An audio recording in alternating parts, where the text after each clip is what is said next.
So Sternberg and Lubart believe that to manifest sustained creativity over time, you need five distinct personality traits.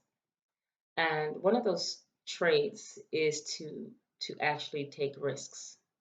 So one of the ways that I have attempted to encourage my students to take risks when writing poetry is I actually do this exercise that I think is really cool, where I have them switch papers and I have them cross out all the conjunctions and all of the articles in the poems that they're reading. And I was taught a long time ago by a good friend of mine that you're supposed to, when writing a poem, or really not when writing it, but when editing a poem, you hold a knife to each word and you make it tell you why it deserves to be on the page. And this is something that I tell my students. I tell them to look at each word, and I want them to think about whether or not that word actually deserves to be there on the page. What purpose does it serve being on the page? And at first, the students are kind of like, shocked by this. They can't imagine a line without the word the, a line without the word and or and I also have to kind of, I guess, encourage them to see that poetry is different from prose.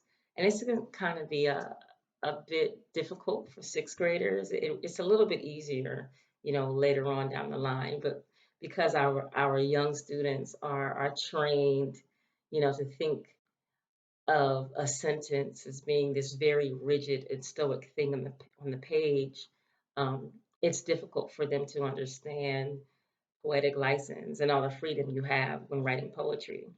And one of the first things they say to me is, Miss Moore, this doesn't make sense, you know?